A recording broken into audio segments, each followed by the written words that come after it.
जीवन की दूसरी राह। जब मैं घर से नौकरी की तलाश में निकली तब मेरी उम्र केवल 18 साल थी। मैंने सुना था कि शहर में काम की कोई कमी नहीं है। मुझे लगा कि मैं 12वीं पास हो तो आसानी से काम मिल जाएगा, लेकिन असलियत इससे बहुत अलग थी। घर की आर्थिक स्थिति ठीक नहीं थी, माँ बीमार रहती थी और छोटे भाई बहन भी थे। मेरे ऊपर जिम्मेदारी का बोझ था और किसी भी तरह मुझे नौकरी तलाशनी ही थी। दोस्तों, कहानी में आगे बढ़ने से पहले वीडियो को जरूर लाइक करें और कमेंट करके अपने सुझाव हमें जरूर दें।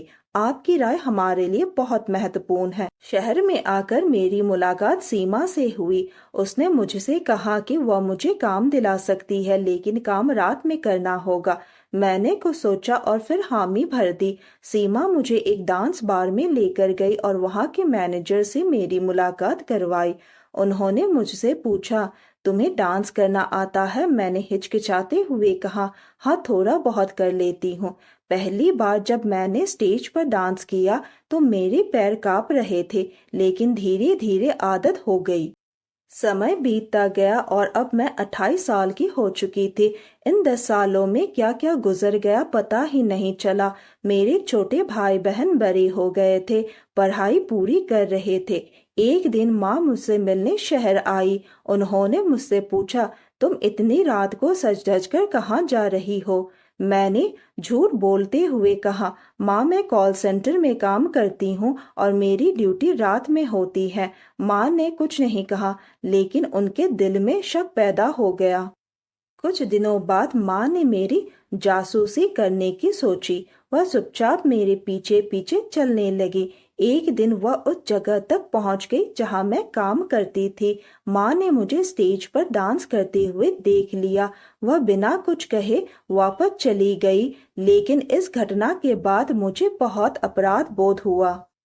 मैंने सोच लिया कि अब माँ से सच छिपाना ठीक नहीं है।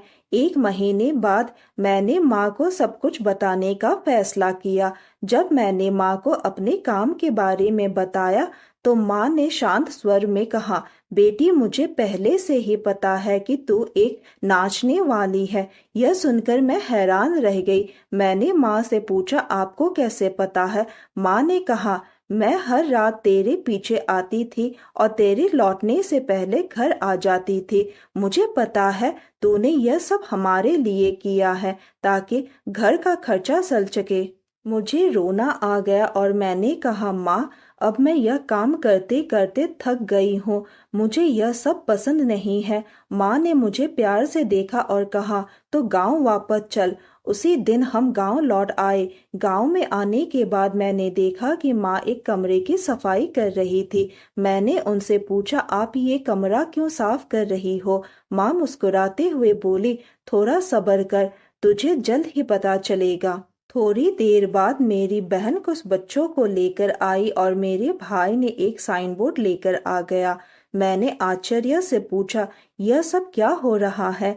माँ ने कहा, बेटी, तूने हमारे लिए इतना किया तो हमने सोचा कि अब तेरे लिए कुछ करना चाहिए। हम सब ने मिलकर तेरे लिए एक डांस स्कूल खोलने का फैसला किया है। अब तू गांव के बच्चों को डांस सिखाएगी। मेरा दिल खुशी से भर गया। मेरी जिंदगी में यह नई शुरुआत थी। अब मुझे किसी डांस बार में काम नहीं करना पड़ेगा। मैं अपने परिवार की बदौलत एक नई दिशा में आगे बढ़ रही थी। दोस्तों, अगर आपको कहानी पसंद आई हो तो लाइक, शेयर और सब्सक्राइब करना बिल्कुल मत भूलिए और नोटिफिकेशन बेल को जरूर दबाएं ताकि अगली अपडेट सबसे पहले आपको मिले। साथ ही कमेंट करके अपने सुझाव हमें जरूर दें। आपकी राय हमारे लिए बहुत महत्वपूर्ण है। धन्यवाद।